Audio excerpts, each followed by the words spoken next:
Sahabat, pernah kalian mendengar cerita misterius tentang pantai selatan? Tempat legendaris yang selalu dihubung-hubungkan dengan sosok Ratu Laut Selatan, Nyi Roro Kidul. Katanya, siapa yang berani macam-macam di sana, bakal celaka. Tapi, benarkah itu semua? Apa mungkin ada orang yang berani menantang kekuatan besar dari dasar samudra?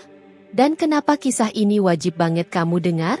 Karena bukan cuma soal keberanian, tapi juga penuh dengan kelucuan, kebijaksanaan, dan kejutan yang tak terduga. Siapkan hati dan pikiran kalian, karena cerita ini bakal bikin terkejut.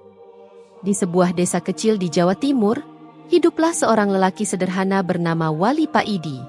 Orangnya memang santai sekali, kadang sampai kelewat santai, bahkan saat desa sedang heboh sekalipun. Penampilannya pun sederhana, cuma memakai sarung yang sudah kumal, kemeja yang warnanya sudah pudar karena sering dicuci, dan sandal jepit yang kalau kena hujan pasti licin. Tapi jangan salah, meski gayanya biasa banget seperti warga desa yang hobi nongkrong di warung kopi, ada sesuatu yang berbeda dalam dirinya. Suatu hari, Wali Paidi duduk santai di depan warung kopi Mbah Dul, mengepulkan asap rokok cengkeh sambil menyeruput kopi hitamnya. Tiba-tiba suasana desa yang biasanya tenang mendadak gaduh. Beberapa warga berlarian dari arah pantai dengan wajah pucat pasi, seperti habis melihat hal yang menyeramkan. Pak Idi, bahaya. Nyi Roro Kidul ngamuk lagi. Teriak Pak RT yang terlihat ngos-ngosan. Wali Paidi hanya melirik santai, rokoknya tak lepas dari bibir. Loh, ngamuk lagi? Wong perempuan biasanya cepat marah, tapi juga gampang adem. Jawabnya santai. Pak RT hampir tersedak mendengar jawaban itu. Ini serius, Pak Idi. Kapal nelayan hilang, ombak sebesar gunung, banyak orang terseret ke laut. Ini tanda-tanda bahaya. Warga yang lain mengangguk setuju. Wajah mereka sudah tegang sekali, tapi Wali Paidi tetap kalem. Ia menyalakan rokok lagi, matanya menerawang ke arah laut yang bergelora, seolah ada sesuatu yang besar menunggu di sana. Kowe kabeh percaya omongan orang-orang, tapi sopo ngerti, mungkin Nyi Roro Kidul cuma pengen ditemani ngopi saja, katanya sambil tertawa kecil. Warga sudah habis akal. Wali Paidi memang sering mengeluarkan komentar aneh, tapi entah kenapa, kadang ucapannya itu benar juga. Sandal jepitnya sudah siap tempur. Arab, Neng Endi kowe, Pak Idi? Tanya Pak RT dengan panik. Pantai selatan sunyi. Semua orang terdiam. Satu-satunya yang berani bicara hanya Wali Paidi. Tanpa banyak bicara lagi, Wali Paidi berjalan santai ke arah pantai. Angin laut mulai berhembus kencang, seperti memperingatkan dia agar jangan macam-macam, tapi Wali Paidi malah semakin santai. Rokoknya tetap menyala meski angin sudah seperti kipas angin nomor 3. Setibanya di bibir pantai, dia berdiri menghadap ombak yang bergulung-gulung. Langit mulai gelap, tanda akan terjadi sesuatu yang besar. Tak tungguin sampean, katanya sambil duduk santai di atas batu, rokok di bibirnya masih mengepul. Tiba-tiba, dari kejauhan muncul ombak raksasa dengan suara gemuruh yang mengguncang seluruh pantai. Ombak semakin besar, seolah siap menelan Wali Paidi hidup-hidup.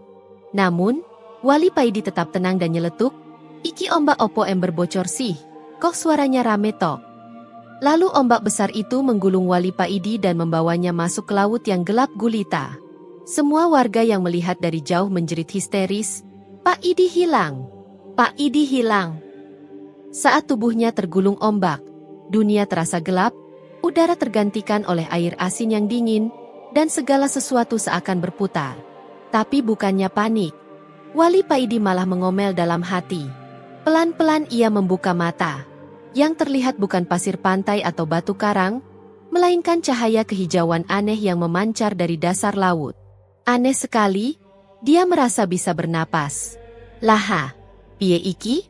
Wong mesti tenggelam kok gak sesak. Gumamnya sambil geleng-geleng kepala. Nek nenek iki aku iki tenggelam opo piknik sih? Tiba-tiba muncul sesuatu yang tidak biasa. Seekor ikan buntal sebesar ember. Ikan itu memakai topi kecil dari rumput laut dan berbicara dengan suara cempreng seperti radio rusak. Sampeyan iki ikan opo? Kok melebu wilayah kerajaan laut selatan? Wali Paidi yang awalnya kaget, malah nyeletuk. Lo iki ikan opo, mak comblang cilik-cilik cerewet. Ikan buntal cemberut. Sembarangan. Aku ini pengawal kerajaan. Sampean wis resmi mlebu wilayah kekuasaan Nyi Roro Kidul. Wali Paidi berdiri, mengecek sarungnya yang masih rapi. Ikan buntal hampir pingsan mendengar jawaban ngawurnya itu. Sampean iki urip biasa. Wais mujizat malah iseng mlebu. Oke, ayo tak antar. Tapi siap-siap, ora gampang mlebu istana. Wali Paidi cuma manggut-manggut. Mereka berjalan pelan di dasar laut. Kadang kakinya menginjak bintang laut, kadang rumput laut. Ikan buntal celoteh, kok kayak sawah tapi adem, ya? Mereka melewati gerbang besar yang dijaga 2 ikan pari sebesar mobil pick-up. Penjaga melotot. Hei, sapa manusia iki? Berani-beraninya mlebu kene. Wali Paidi santai saja. Aku iki cuma turis lokal, wis bayar tiket. Penjaga mulai naik pitam, tapi ikan buntal cepat-cepat menyela. Tenang, iki perintah langsung saka Nyi Roro Kidul. Dheweke nyuruh manusia iki dibawa ke istana. Wali Paidi garuk-garuk kepala. Yo wis, ayo cepet. Aku ngopi, ora kuat yen kakehan aturan. Mereka berjalan melewati lorong panjang yang dihiasi lampu-lampu mutiara berkilauan di kiri kanan. Di sana tampak prajurit laut yang unik. Ada udang bersenjata, cumi-cumi yang memegang tameng, hingga ikan lele dengan mata yang melotot seperti habis begadang semalaman. Semua memandang Wali Paidi dengan curiga, tapi dia tetap santai, kadang melambaikan tangan dengan iseng sambil berkelakar. Nang endi iki? Hotel bintang 5 opo pasar ikan sing rame, ya? Akhirnya, mereka tiba di depan gerbang raksasa dari kerang emas yang bertuliskan, Kerajaan Laut Selatan. Suasana langsung berubah hening. Angin laut seolah berhenti berhembus. Ikan buntal yang menemani Wali Paidi menoleh dan berkata, Sampeyan siap? Iki wis waktune ketemu Nyi Roro Kidul. Wali Paidi menyalakan rokoknya yang entah dari mana muncul lagi dan menjawab santai. Loh, siap wong. Aku takon sek. Mangkel-mangkeli. Gerbang pun terbuka perlahan, memancarkan cahaya kehijauan yang makin terang. Di baliknya, sebuah aula megah terbentang, pilar-pilar mutiara menjulang tinggi, karpet dari alga hijau, dan air yang berkilauan seperti kaca. Di ujung aula duduk seorang wanita anggun dengan mahkota berlian laut, rambut panjang yang melayang-layang, wajah cantik namun dingin, menatap Wali Paidi tajam seperti hendak menelan hidup-hidup. Wali Paidi hanya melongo sebentar, lalu nyeletuk. Alamak, iki tusing disebut Ratu Laut. Tak kira Angel ketemu, jebul kayak biduan dangdut nang pesta desa. Ganteng maksudku ayu. Nyi Roro Kidul mengerutkan kening, suaranya bergema. Berani sekali kamu datang ke sini, manusia kecil. Apa maksudmu? Wali Paidi nyengir santai. Ora ana maksud. Aku mung kepengen ngopi bareng sampean. Mosok kabeh masalah diselesaikan karo ngamuk, kan enak diselesaikan karo ngopi lan ngobrol. Sejenak, Nyi Roro Kidul terdiam. Matanya tajam tapi ada rasa penasaran yang muncul. Suasana bawah laut benar-benar magis. Pilar mutiara, lantai kerang mengkilap, dan cahaya kehijauan yang menyelimuti ruangan seperti mimpi. Tapi bagi Wali Paidi, yang penting cuma satu. Nyi, nek boleh takon, ngopi kena opora? Soalnya nek wong ngopi rasane kok kayak ana sing kurang. Nyi Roro Kidul yang tadinya anggun dan garang langsung melotot. Kamu pikir ini apa? Warung pojokan. Wali Paidi garuk-garuk kepala. Lah, hayo sopo ngerti. Wong tempatmu megah banget. Tak kira paling ora ono warung lesehan. Para prajurit laut yang ada di sekitar mulai berbisik-bisik. Ada yang menahan tawa, ada yang bingung antara marah atau ngakak. Ikan buntal yang mengantar Wali Paidi sampai nutup muka pakai siripnya. Duh, iki wong tenan opo ngelindur sih. Nyi Roro Kidul berdiri perlahan dari singgasananya. Air di sekitarnya berputar pelan menambah aura angkernya. Manusia bernama Paidi, kamu sudah berani masuk istanaku tanpa izin dan bercanda seenaknya. Apa kamu tidak takut? Aku bisa habisi kamu di sini juga. Wali Paidi malah tertawa. Nyi Roro Kidul menatapnya tajam, mata menyipit. Manusia aneh. Kamu beda dari yang lain. Biasanya yang masuk sini langsung nangis minta ampun. Tapi kamu malah ngajak guyon. Wali Paidi menyalakan rokoknya lagi dan dengan santai duduk di anak tangga istana. Para prajurit laut mulai tak tahan. Ada yang tertawa ngakak, ada yang jatuh dari tempat duduk karena menahan tawa. Suasana tegang berubah jadi absurd, tapi Nyi Roro Kidul tetap dingin, meski ada senyum tipis di sudut bibirnya seperti menahan tawa. Baiklah, Pak Idi. Kalau kamu memang ingin ngobrol santai denganku, tidak semudah itu. Kamu harus melewati ujian dulu, katanya. Wali Pak Idi mengelus dagu dengan suara menggelegar. Nyi Roro Kidul mengangkat tangan, dan tiba-tiba dari bawah istana muncul lorong berkilauan seperti jalan menuju dunia lain. Angin laut berhembus kencang, suara gemuruh makin keras. Masuklah ke dalam lorong itu. Tantangan pertamamu adalah melawan arus neraka laut. Banyak manusia yang hanyut dan hilang di sana. Kita lihat apakah kamu bisa bertahan. Wali Paidi berdiri santai, menyelipkan sandal jepitnya yang hampir lepas. Yowis, sekalian olahraga air. Sopo ngerti? Iya, so refreshing. Dia melangkah masuk lorong itu, diiringi tatapan prajurit laut yang campur aduk antara kagum dan heran. Begitu masuk, Wali Paidi langsung dihadapkan pada pemandangan luar biasa. Pusaran air raksasa yang berputar seperti blender, suara menggelegar, arus kuat sampai batu-batu karang kecil terlempar ke sana kemari. Di kejauhan, ada papan peringatan dari kerang bertuliskan, "Awas! Yang belum mahir berenang dilarang masuk." Wali Paidi mengelus dada, "Ya Allah, iki arep mateni opo ngajari berenang sih?" Tapi bukannya takut, dia malah nyeplos. Dia melihat ban bekas nyangkut di karang, spontan diambil, duduk di atasnya dan mulai mengayuh pelan-pelan seperti anak kecil main di kolam renang. Arus makin kencang, pusaran makin cepat, tapi Wali Paidi malah nyanyi-nyanyi kecil. Ombak-ombak cilik, ojo kakehan guyon. Anehnya, pusaran air yang tadinya ganas mulai melambat, seolah arus juga ikutan santai karena melihat Wali Paidi yang cuek tanpa beban.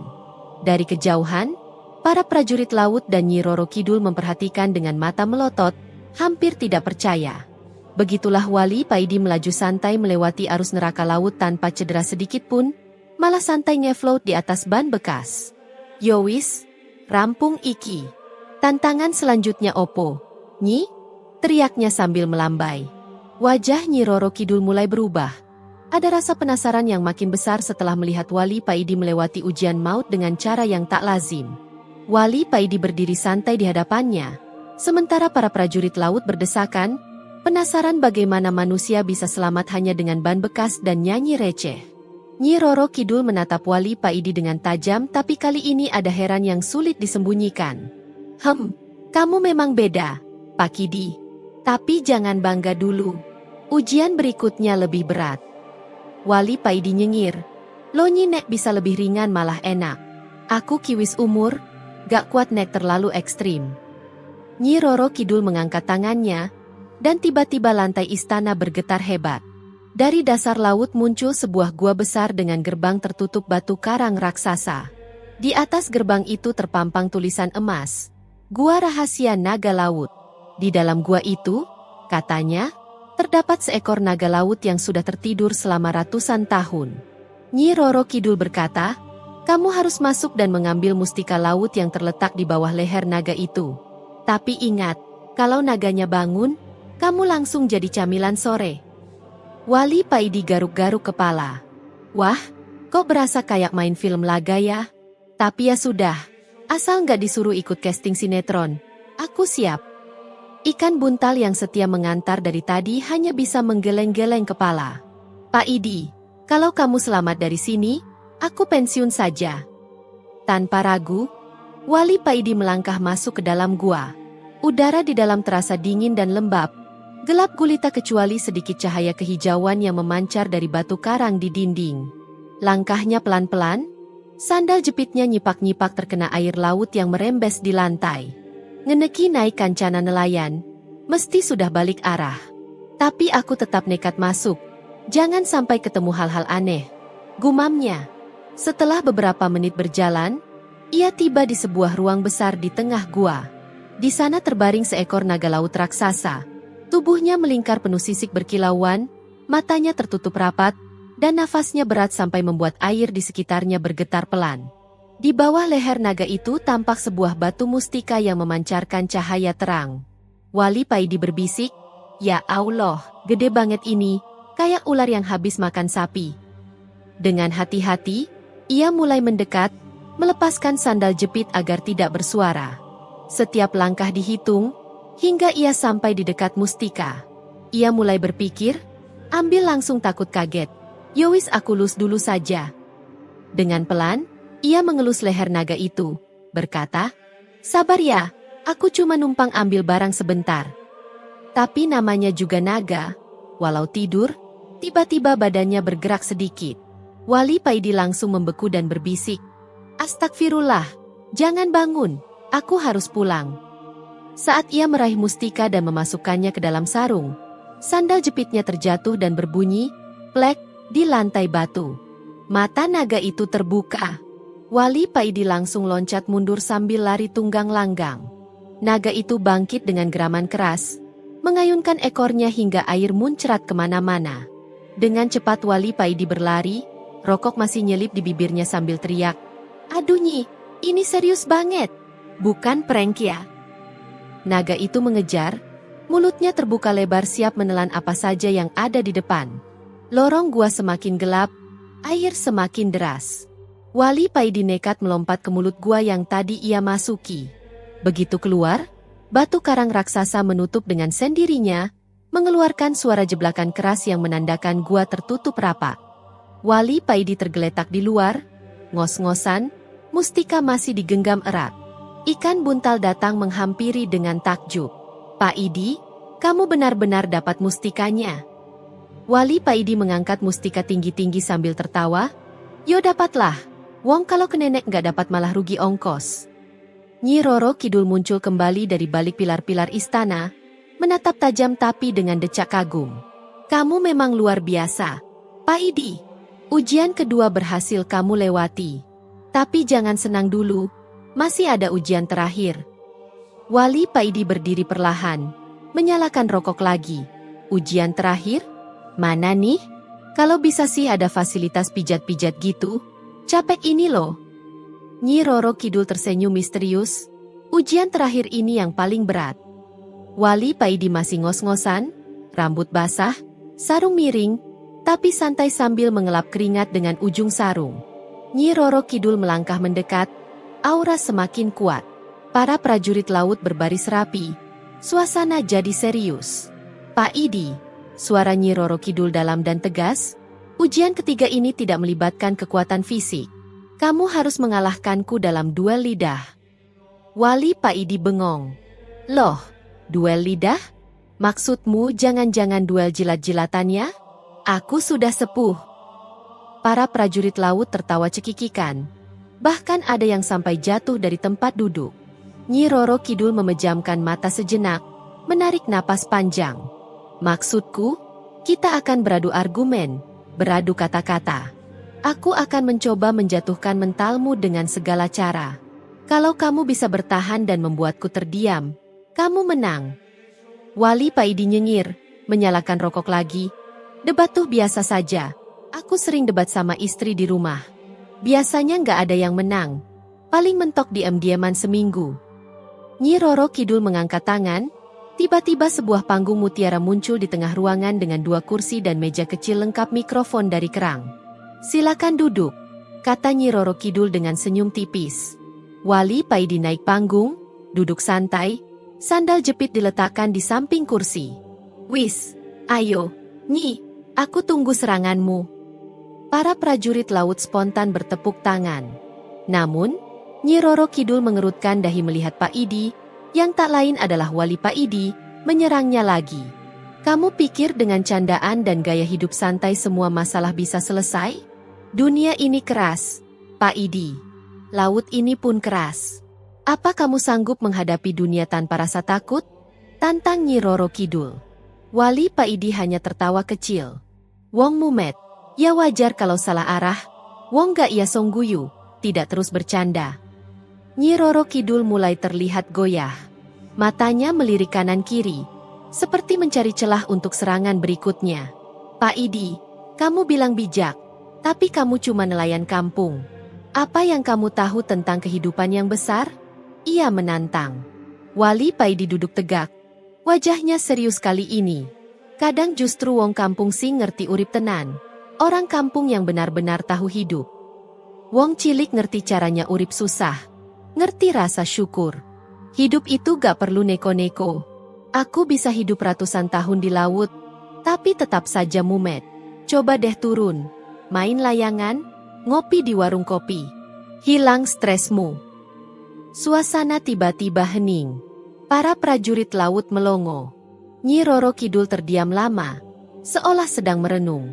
Tiba-tiba ia tertawa lepas, keras, sampai air laut bergetar pelan. Pak Idi, kamu memang luar biasa. Aku sudah lama tidak tertawa seperti ini, kata Nyi Roro Kidul. Wali Pak Idi nyengir. Lo ngono tuh niki tandanya aku menang debat. Nyi Roro Kidul mengangguk pelan. Kamu berhasil, Pak Idi. Kamu sudah menaklukkan aku bukan dengan kekuatan, tapi dengan hati dan tawa. Wali Pak Idi berdiri sambil membawa sandal jepitnya. Yo wis, berarti selesai ini. Aku mau pulang. Nyi Roro Kidul mendekat dan menyerahkan sebuah benda kecil yang bersinar hijau. Ini hadiah untukmu, Pak Idi. Batu pusar samudra. Kalau kamu butuh bantuanku lagi, cukup lempar ini ke laut. Wali Pak Idi menerima batu itu sambil tersenyum. Matur nun. Semoga kita bisa bertemu lagi. Kalau bisa, jangan di sini saja, di mall juga boleh, nonton bioskop bareng. Setelah menyelesaikan 3 ujian maut yang membuat jantungnya dak dikduk, Wali Pak Idi bersiap pulang ke darat. Dia berdiri di depan gerbang istana. Nyi Roro Kidul masih santai dengan rokoknya yang mengepul. Batu pusar samudra aman di kantong sarungku, kata Wali Pak Idi. Ikan buntal setia yang menemani sejak awal sudah siap mengantarnya ke permukaan. Aku masih heran, dari sekian banyak orang yang datang ke wilayahku, baru kamu yang bisa selamat dan malah meninggalkan tawa. Biasanya orang datang dengan ketakutan, kamu malah seperti mau piknik, ucap Nyi Roro Kidul. Wali Pak Idi tertawa. Nyi Roro Kidul tersenyum, angin laut berhembus pelan. Baiklah, Pak Idi, pulanglah dengan selamat. Ingat pesanku, jangan sembarangan memakai batu itu. Hanya untuk keadaan darurat. Siap, Nyi. Tapi naik darurat ya? Rokokku habis, tak pakai, kata Wali Pak Idi. Nyi Roro Kidul melotot sejenak, lalu tertawa ngakak. Dasar kamu, Pak Idi. Sudahlah pergi sana sebelum aku berubah pikiran. Dengan langkah santai, Wali Pak Idi naik ke atas ikan buntal. Ikan buntal nyeletuk, ini baru pertama kali aku antar orang pulang dengan selamat. Biasanya yang tak aku antar, cuma tinggal sandal doang. Perjalanan ke permukaan laut berlangsung lancar. Di tengah jalan, Wali Pak Idi sempat nyanyi kecil. Teringat pentol di warung pojok, oleh-oleh dari Kidul yang harus dia beli nanti. Sesampainya di pantai, dia meloncat turun dengan gaya salto yang tak sengaja malah nyemplung ke pasir. Aduh, dasar takdir, gak ia so elegan, gumamnya. Pantai tampak sepi. Wali Pak Idi berdiri melihat sekitar, sarungnya basah, rambutnya acak-acakan, tapi wajahnya sumringah. Alhamdulillah, selamat. Yes, ngopi mana iki? Gumamnya. Tiba-tiba terdengar suara rombongan warga yang lari-lari kecil. Pak Idi, Pak Idi, kamu hilang seminggu. Loh, kami kira kamu keseret ombak. Wali Pak Idi bengong. Loh, seminggu? Aku kira cuma bentar di laut, kok sampai seminggu? Ya wis, jelas ini dunia mistis, Pak Idi. Waktu di sana beda, jawab salah satu warga. Wali Pak Idi cengar-cengir. Alah, mistis-mistis. Sing penting aku selamat, urusan waktu gampang. Warga melongo. Loh, kok malah nanya oleh-oleh? Harusnya kamu yang bawa oleh-oleh dari sana. Wali Pak Idi garuk kepala, lalu mengeluarkan batu pusar samudra dari kantong sarungnya. Iki loh oleh-oleh dari Ratu Kidul. Kalau ada yang kangen laut, tinggal lempar ini, langsung nyambung. Warga makin melongo. Ada yang nyeletuk, "Pak Idi, ini kok tambah aneh." Tiba-tiba seorang ibu datang membawa termos dan gelas plastik. "Pak Idi, kamu belum makan kan? Aku bawain kopi sama pisang goreng." Wali Pak Idi langsung berbinar. "Nah, ini oleh-oleh paling enak. Pisang goreng dan kopi panas, surga dunia." Dia duduk santai di pinggir pantai, menyeruput kopi dan ngemil pisang goreng. Warga masih asyik bertanya soal petualangannya. "Pak Idi, kamu ketemu Nyi Roro Kidul beneran? Pak Idi, naganya serem gak? Pak Idi, sarungmu kenapa basah semua?" Wali Pak Idi hanya tertawa. "Cerita lengkapnya sabar, ngopi dulu." Dia menatap laut lepas, angin pantai berhembus lembut, ombak bergulung seperti melambaikan salam. Sejak petualangannya melawan ombak, naga, sampai debat seru dengan Nyi Roro Kidul, nama Wali Pak Idi makin dikenal, bukan hanya di kampungnya tapi juga di desa-desa tetangga. Ada yang percaya penuh dengan ceritanya, ada juga yang tersenyum sambil menggeleng. "Iki Pak Idi beneran ketemu Ratu Kidul, apa kebanyakan ngopi?" Tapi Wali Pak Idi tetap santai. Tiap sore nongkrong di warung kopi dengan sarung lusuh, sandal jepit yang makin tipis, rokok yang tak pernah lepas. Kadang kalau ada yang tanya soal batu pusar samudra, dia keluarkan batu itu dari kantong sarung dan bilang, "Iki lo bukti nek aku pernah main sampai istana bawah laut." Ada yang nyeletuk, "Halah, paling juga batu akik pasar." Wali Pak Idi ngakak, "Sing penting gak nyusahin wong liyo." Pelajaran dari kisah Wali Pak Idi sederhana. Hidup memang penuh tantangan, kadang seperti diterjang ombak besar, kadang seperti dikejar naga. Tapi kalau dihadapi dengan hati ringan, bumbu tawa, dan jangan lupa berserah diri pada Allah, insya Allah semuanya bisa dilewati. Seperti kata Wali Pak Idi sambil nyeletuk ke teman-temannya, "Laut itu luas, ceritaku gak bakal habis." Satu ombak di pantai selatan terus bergulung, membawa serta rahasia dan kisah-kisah yang belum tahu kapan akan kembali terungkap. Sementara itu, Wali Pak Idi telah siap melangkah, menanti panggilan baru dari dasar laut yang memanggilnya untuk petualangan berikutnya. Dari kisah Wali Pak Idi, yang menghadapi segala tantangan dengan tawa, keberanian, dan keikhlasan, kita dapat mengambil pelajaran berharga. Hidup memang penuh ujian dan rintangan. Namun, jika kita mampu menyambut setiap cobaan dengan hati yang lapang dan tawakal kepada Allah, niscaya jalan keluar yang terbaik akan selalu terbuka. 1. Yang penting, cerita berikutnya harus ada kopi panas dan sebatang rokok. Terima kasih telah menonton. Dan jangan lupa untuk mendukung saluran ini dengan menekan tombol subscribe, like dan share video ini, agar semakin banyak orang yang bisa menikmati cerita-cerita menarik lainnya. Sampai jumpa di cerita berikutnya.